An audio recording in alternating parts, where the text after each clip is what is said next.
बिस्मिल्लाहिर्रहमानिर्रहीम। अस्सलाम वालेकुम। इसाराना का सलाम कबूल कीजिएगा। इसाराना यूट्यूब चैनल और फेसबुक पेज पे आपको खुश आमदीद कहता हूँ।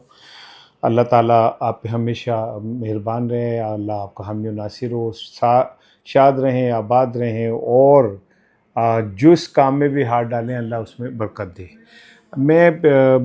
तो आज का जो मेरा वीलॉग है उसमें दो तीन बड़ी इंपॉर्टेंट चीज़ें हैं। एक तो ये कि मैंने कल आपको जब ये सुबह के वीलॉग में आपसे कहा कि अब मिले है कोई गैर मुल्की वफ़द, मैंने इससे पहले आपको इस पे इशारा दे दिया हुआ था। इसके बाद ऐसा लग रहा है कि अब इंटरनेशनल स्टेप जो प्रेशर है वो डेवलप हो रहा है और ये इतना डेवलप आहिस्ता आहिस्ता हो जाएगा क्योंकि जो पाकिस्तान की सूरत हाल है और उसमें पाकिस्तान के जो दारों की कारकर्दगी है, अदलिया की कारकर्दगी है, वो अब आहिस्ता आहिस्ता इंटरनेशनल लेवल पर डिस्कस होना शुरू हो गई है। अभी कुछ दिन पहले यूरोप के कुछ ममालिक ने खामोशी से अदालतों का दौरा भी किया है। एनीवे, ये जो प्रेशर डेवलप हो रहा है ये क्या प्रेशर है, और इस बार तो जो इंटरनेशनल इदारों की माँ है उसने भी इमरान खान के हवाले से तशवीश का इज़हार किया। तो ये तशवीश और मुलाकातें क्या कोई रंग लाएंगी, मेरा बड़ा इम्पोर्टेंट टॉपिक है। दूसरा ये कि ये जुड़ा हुआ तो ईरान अमेरिका जंग के हवाले से ये, लेकिन पाकिस्तान में एक बार फिर एक और कोशिश शुरू होने लगी है फसादात कराने की, और ये इतने लीथल ख़तरनाक खौफनाक किस्म के फसादात हैं जिसका हमेशा से हम सामना भी करते रहे, लेकिन ये अब न केपी में लड़ी जाती है जंग, न ये बलूचिस्तान में लड़ी जाती है, शहरों में लड़े जाने वाली जंग होती है, फसादात होते हैं। इसकी तरफ मैंने आपका इशारा जो है वो मबज़ूल कराना है। लेकिन पहले सबसे पहले जो जंग की सूरत हाल है, अमेरिका और ईरान की जंग, उस पे मैं चाह रहा था कि आपको थोड़ा सा अपडेट करूं। ये बात तो तय है कि जब हम ये मुसलसल कह रहा हूं मैं कि जी मुज़ाकरात वो अमन मुआहदा नहीं हो सकता, तो अब मेरी बात वक्तन फ़वक्तन साबित होती है। आपको याद होगा 4 माह हो गए मुझे ये कहते हुए कि जी कुछ भी हो जाए ईरान और अमेरिका के अंदर अमन मुआहदा नहीं हो सकता।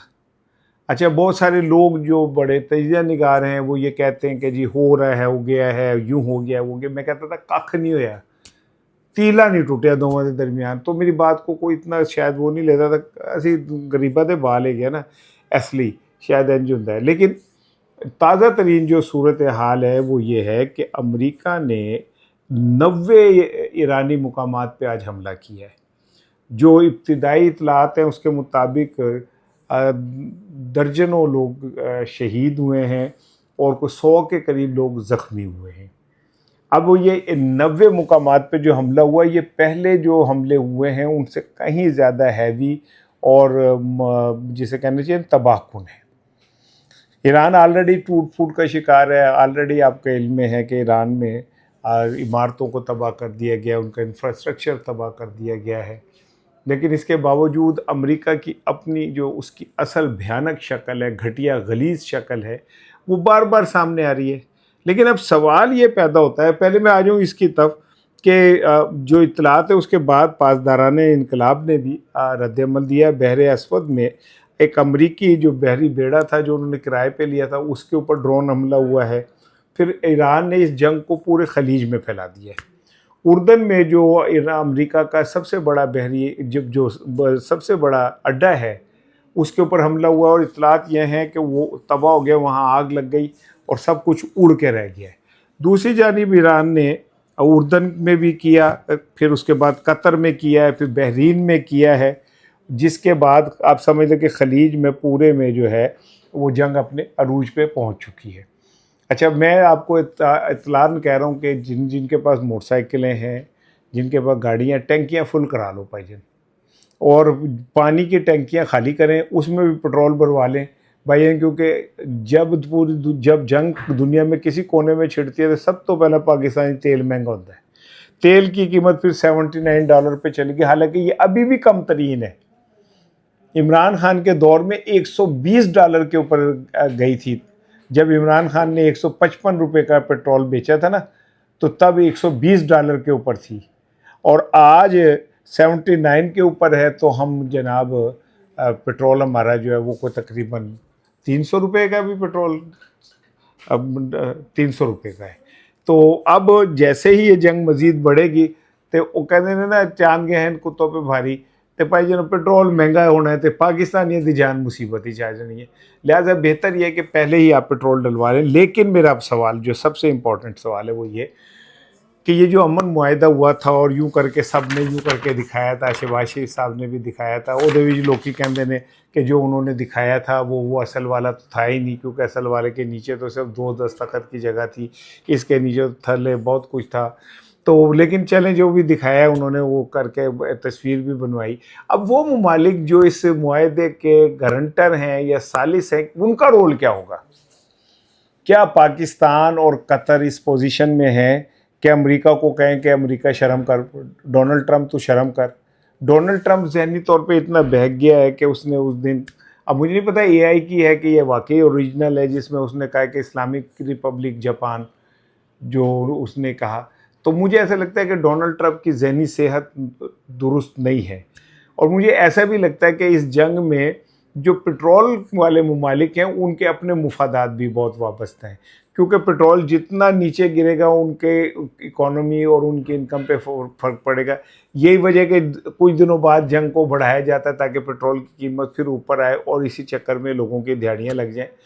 $2.2 بلین کی ایک سال میں آمدن بتائی جا رہی ہے ڈونلڈ ٹرمپ کی، اور اس میں 1.2 بلین جو ہے وہ کرپٹو کرنسی کی ہے. یہ وہی کرپٹو کرنسی ہے جو اسحاق ڈار صاحب کے نواسے کے اس سے جڑی ہوئی ہے.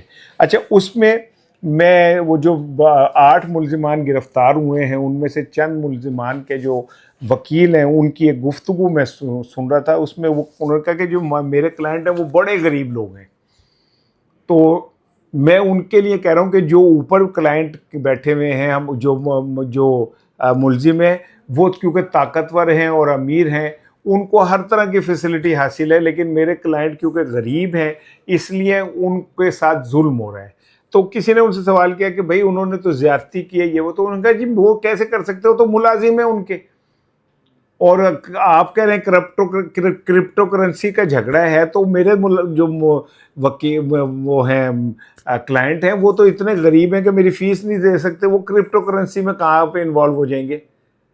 تو ان وکیل صاحب کے مطابق ان کا کہنا یہ کہ جناب اس کیس کے اندر بھی ابھی سے جو طاقتور ہیں ملزمان ان کے ساتھ مختلف ڈیل ہو رہا ہے، اور جو کمزور ہیں ان کے ساتھ مختلف ڈیل ہو رہا ہے. اطلاعات یہ بھی ہیں کہ اس سارے کیس میں جن صحافیوں نے حصہ ڈالا، حصہ یہ نہیں ڈالا کہ انہوں نے جا کے اتنے کو کام پاتا ہے، حصہ ڈالنے سے مراد یہ کہ جن لوگوں نے اس کیس کو کور کیا ہے ان کے خلاف کو پیکا آرڈیننس کے تحت کارروائی کے اوپر غور کیا جا رہا ہے.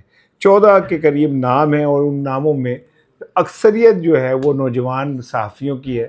لیکن میں یہ سمجھتا ہوں کہ اگر یاسر شامی یا ذیشان سید پہ یا اس طرح کے جزیم قادری ہے، اس طرح کے جو لوگ ہیں ان کے اوپر اگر آپ ہاتھ ڈالیں گے تو کیا اس سے یہ بات دب جائے گی؟ کیا یہ معاملہ ختم ہو جائے گا؟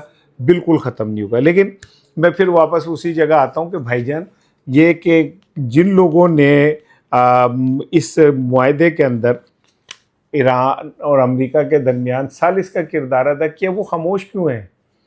وہ امریکہ سے یہ پروٹیسٹ کیوں نہیں کر رہے؟ سعودی عرب پروٹیسٹ کیوں نہیں کر رہا؟ پاکستان کیوں نہیں کر رہا؟ قطر کیوں نہیں کر رہا؟ چین کیوں نہیں کر رہا؟ روس کیوں نہیں کر رہا؟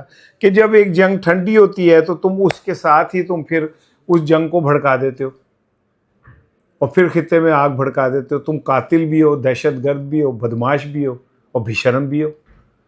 بہرحال چلیں جی، اب آگے چلتے ہیں. اب آ جائیں یہ بڑی امپورٹنٹ چیز کی طرف. مجھے آیا کے پی سے کیا کہتے ہیں کسی دوست کا فون، وہ کے پی حکومت کے اندر کوئی ذمہ دار ہوگا، دوست نہیں ہے بھئی، ایویں میں جھوٹ بولا. میری اللہ دی قسم کے پی دے وچ خدا دی قسم کسے نال یاری نہیں گی، میں جانتا ہی نہیں کسے نوں. جانن تو جاننے سے مراد یہ کہ دوستی ہوتی ہے بھئی، آپ فون کرتے ہیں، ہاں بھئی کیا حال ہے یار، بارش ہو رہی ہے یا وہ ہو رہا ہے، یار کیا नोर मेरा कोई किसी से ऐसा कोई रिलेशन नहीं है। बहरहाल किसी का आया किसी रेफरेंस से, उसने कहा ऐसा हम इमरान साहब आपकी बड़ी इज्जत करते हैं, आप हमारे लिए पीटीआई के लिए बहुत काम करते हैं और आप ये करते हैं, लेकिन आप पिछले कुछ दिनों से जो कुछ भी कर रहे हैं और वो पीटीआई के काज को नुकसान पहुंच रहा है उससे। मैंने कहा मैं क्या कर रहा हूँ? क्या आपने जैसे कल कहा कि केपी हुकूमत में करप्शन हो रही है ये वो, तो उससे मैंने कहा उससे पीटीआई के काज को क्या नुकसान पहुंच रहा है? तो उसने कहा ना देखे ना जी, पीटी अगर वहाँ पे ये इस्टेब्लिश होता है कि जी वो करप्ट है तो इमरान खान की पार्टी, तो मैंने कहा इमरान खान की पार्टी का होने का मतलब ये कि किसी को भी लाइसेंस टू किल मिल जाए। और मैं तो इमरान खान की आइडियोलॉजी के साथ खड़ा हूँ, मैं किसी फर्द वाहिद के साथ नहीं खड़ा हुआ। इमरान खान पाकिस्तान की डेमोक्रेसी के साथ खड़ा है, 24 करोड़ लोगों 26 करोड़ लोगों के साथ खड़ा है, बच्चों के हकूक़ के लिए खड़ा है, जमहूरियत के लिए खड़ा है, आइन के लिए खड़ा है।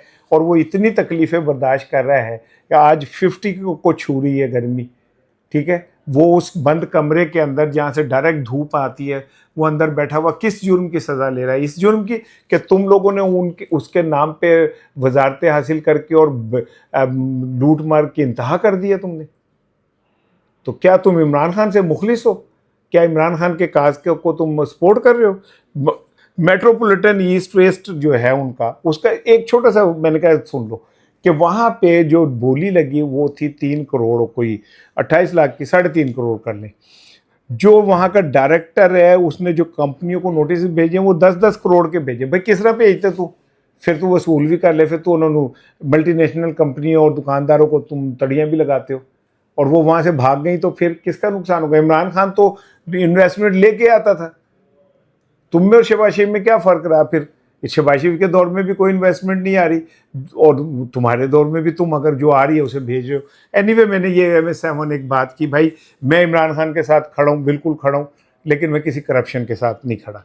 अच्छा, इमरान खान साहब के हवाले से मैंने आपको 2 दिन पहले 3 दिन बताया था कि जी ब्रिटिश हाई कमीशन जो है वो आई हुई है। उन्होंने पहले दरख्वास्त दी थी, इमरान खान साहब से मुलाकात की, फिर उस मुलाकात की दरख्वास्त के बाद खामोशी हो गई, फिर इत्तला आई कि वो आए हैं। उनकी कोई एक्टिविटी कहीं नज़र नहीं आई, किसी से मुलाकात, किसी से कोई कुछ नहीं। अच्छा, उससे पहले आपको याद होगा नॉर्वे, स्वीडन और डेनमार्क और इनके सफ़ीरों ने पाकिस्तान की एक अदालत में विज़िट भी किया। क्यों किया, कहाँ क्या करने गए थे, कोई नहीं पता। यूरोप में पाकिस्तानी अदालतों के फ़ैसले और उसके हवाले से बड़ी तशवीश पाई जाती है। अल्लाह ना करे ये बात ज़्यादा डेवलप हुई तो हमारे लिए जो GSP+ का स्टेटस है वो भी ख़तरे में पड़ सकता है। वो साबिक गवर्नर जो सरवर कहते हैं अभी फ़िलहाल ऐसी कोई बात नहीं, लेकिन ऐसी बात अगर हो सकती है, हो गई तो फिर हमें संभाला नहीं जाएगा, क्योंकि उनके पास तो पूरा FIR तैयार है। और इंडिया जो है वो वैसे ही हमारे खिलाफ हर वक्त तैयारी रखता है और वो अगर इस केस को उछालेगा तो हमारे गले पड़ सकता है। भारत अक़वाम मुत्तहिदा की मैं एक किसी ने मुझे पोस्ट भेजी है जिसमें उन्होंने अक़वाम मुत्तहिदा ने इमरान खान के साथ होने वाले सलूक के ऊपर तशवीश का इजहार किया और इमरान खान को जैसे 8 माह से कैद तन्हाई में रखा गया है, उन्हें किसी से मिलने नहीं दिया जा रहा, उनकी हालत कैसी है, उनकी आँख की सिचुएशन कैसी है, उनको फूड कैसा मिल रहा है, उनको जनाब अली अपनी लाइफ के अंदर कितनी तकलीफ़ें हैं, शदीद गर्मी में वो कूलर काम कर रहा है नहीं कर रहा है, बिजली कितने घंटे बंद रहती है, उनका 20-20 घंटे 22-22 घंटे इतलात हैं कि उनकी जो बैरक बंद रखी जाती है। कमरे में एक बंदा ज़हनी मरीज़ हो सकता है, पागल हो सकता है, लेकिन वो अपने पैरों पे खड़ा है, वो आज भी अपने डट के खड़ा हुआ है, उसे इलाज की सहूलत मैसर नहीं है। वो नवाज शरीफ के दौर में आपको मैं एक बात बताऊं कि जब नवाज शरीफ साहब का ये कहना था ना कि कलवाना था मीडिया से कि उनके प्लेटलेट्स गिर रहे हैं, तो कराची से चार्टर्ड तैयारे में एक डॉक्टर को बुलवाया गया। डॉक्टर का नाम मुझे भूल गया, वो बेचारा परेशान बांके हाल बाड़े दिहाड़े वो आया। उन्होंने कहा भाई मेरे से ताल्लुक़ नहीं होगा जी, आपने आके चेकअप करना है और ये कहना है कि इनके प्लेटलेट्स गिर रहे हैं। डॉक्टर अदनान ने तो यहाँ तक कहा कि नवाज शरीफ साहब को कि जो दिमाग को ऑक्सीजन है वो पूरी नहीं मिल रही, उनकी शरियानें बंद हैं। मुझे खुद इस बात पे हैरत हुई थी, क्या हैरत नहीं हुई थी, मुझे इस बात पे कोई वो नहीं हुआ था, हैरत नहीं हुई थी। मुझे लगता था कि नवाज शरीफ साहब के जो बयानात हैं उससे कि उनको ऑक्सीजन नहीं मिल रही उनके दिमाग को। तो डॉक्टर अदनान ने भी इस बात को कंफर्म किया। तो इस तरह پھر پوری سروسز ہاسپٹل کی ٹیم جو تھی وہ ڈاکٹر محمود ایاز کی سربراہی میں نواز شریف صاحب کے گرد گھوم رہی ہوتی تھی. یہاں پہ وہ عمران خان کی بہنیں یہ کہہ کے تھک گئیں کہ خدا کا واسطہ ہے جو ڈاکٹر ہیں عمران خان کے ان تک ہی رسائی دے دیں, تو نہیں دی جا رہی. اقوام متحدہ نے بہرحال اس بات پہ خاصی تشویش کا اظہار کیا ہے اور انہوں نے کہا کہ عمران خان کو قید تنہائی میں رکھنا انسانی حقوق کی خلاف ورزی ہے. ان کو صحت کے لیے ان کی ڈاکٹر نہ دینا بھی جو ہے وہ کوئی اتنا کیا بلکہ وہ انسانی حقوق اور جو جیل چارٹر ہے اس کی بہت بڑی خلاف ورزی ہے. ان کی بہنوں کو نہیں ملنے دیا جاتا, ان کی ملاقاتیں بند ہیں. یہ مجھے کسی نے پوسٹ بھیجی. اقوام متحدہ کی تشویش کا مطلب یہ ہے کہ انٹرنیشنلی جو پریشر ہے وہ ڈیولپ ہو رہا ہے, اور یہ پریشر یہ تو نہیں ہو سکتا کہ عمران خان جو ہیں انہیں نکال کے جیل سے بنی گالہ بھیج دیا جائے, لیکن یہ ہو سکتا ہے کہ ان کی ملاقاتیں شروع ہو جائیں, ان کو ان کے ڈاکٹروں کی رسائی جو ہے وہ ممکن ہو سکے. یہ کچھ چیزیں ایسی ہیں جو بظاہر پاسبل ہو سکتی ہے. اور جو موسٹ ریسنٹ ملاقات ہوئی ہے اس میں کوئی شک نہیں ہے کہ عمران خان نے این آر او لینے اور این آر او دینے سے انکار کیا. لیکن ایک بات ذرا سمجھیں, یہ بات تو سب کو پتہ ہے کہ عمران خان نے ان باتوں پہ کمپرومائز نہیں کرے گا, اور یہ بھی پتہ ہے کہ جو موجودہ سسٹم ہے وہ یہ چاہتا ہے کہ عمران خان خاموشی اختیار کر لے, سسٹم کے خلاف نہ بولے, لوگوں کے اندر جو ہے جذبات کو مزید نہ اکسائے, اور پھر یہ کہ الیکشن کے اوپر بات نہ کرے. تو پھر یہ جو نئی آفر آئی ہوگی ظاہر ہے یہی والی تو نہیں آئی ہوگی, اس میں کہیں نہ کہیں کوئی لچک ہوگی, کہیں نہ کہیں اس کے اندر کوئی گنجائش نئی پیدا ہوئی ہوگی. لیکن کہا یہ جا رہا ہے کہ عمران خان کوئی گنجائش لینے اور کوئی گنجائش دینے پہ تیار نہیں ہے. وہ اپنے پیروں پہ کھڑا ہے, اور اس نے یہ طے کر لیا ہے کہ وہ اپنی لیگیسی کے اوپر کوئی کمپرومائز نہیں کرے گا. وہ لیگیسی جس کے تحت لوگوں کو یہ یقین ہے کہ عمران خان آج کے دور میں وہ کام کر رہا ہے جو ان 80 سال میں کسی سیاستدان نے نہیں کیا. وہ اپنے اس طرح کھڑا ہے پیروں پہ جیسے آج تک, کیونکہ جیل میں جاتے ہی کھڑے ہو, پیروں میں کھڑا ہونا دور کی بات ہے, تو لیٹ جاتے تھے, اسٹریچر کے اوپر لے جایا جاتا ہے, انہیں ویل چیئرز کے اوپر لے جایا جاتا ہے. عمران خان نے ایک نئی ہسٹری بنائی ہے کہ وہ جیل جا کے ایک دن بیمار نہیں ہوا کہ میں مر گیا, میری کمر ہی درد ہو گئی, میری جناب یہ ہو گیا, میرے پلیٹلیٹس گر گئے, میرے پتہ نہیں کیا ہو گیا. عمران خان نے ایک بات ثابت کر دی کہ ایران کو اور عمران کو ہرانا آسان نہیں ہے, کیونکہ ایران اور عمران دونوں اللہ کے اوپر توکل کرتے ہیں, اور جو اللہ پہ توکل کرتا ہے اللہ اس کو ہاتھ نہیں چھوڑتا. یہ میرا یقین ہے. جاتے جاتے سن لیں کہ وہ ارجنٹینا اور مصر کا جو میچ ہے اس کے اوپر پوری دنیا میں تھو ہو رہی ہے فیفا کے اوپر, اور تھو ہو رہی ہے اب ارجنٹینا کے اوپر کہ انہیں شرم نہیں آئی اس طرح میچ جیتنے پہ, ان امپائروں کے اوپر کہ جنہوں نے یہ میچ جیتا ہوا مصر کا ان سے چھین کے اور ان کو دیا ہے. مصر نے باقاعدہ اس پہ کمپلینٹ بھی کر دیا, ادھر ہونا کچھ بھی نہیں گا. فیفا آلریڈی جو ہے یہ طے کر چکا ہے کہ ورلڈ کپ کا فٹ بال کا فائنل کن دو ممالک کے اندر ہوگا, اور انہی میں ہوگا, کیونکہ فٹ بال فیفا جو ہے دنیا کا سب سے بڑا جوا خانہ بن چکا ہے, اور دنیا کا سب سے بڑا جسے کہتے ہیں نا مینیج کیا ہوا جوا خانہ وہ ہے. اسی لیے اس میں سیاسی مداخلتیں بھی ہو رہی ہیں, اسی لیے وہ مصر کے کو ہرایا جاتا ہے اور بڑی بے شرمی سے ہرایا جاتا ہے. تاہم مصر کے متعلق پوری دنیا میں بات ہو گئی کہ وہ میچ ہار گیا, پوری دنیا کا دل اس نے جیت لیا. صبح بات ہوگی انشاءاللہ.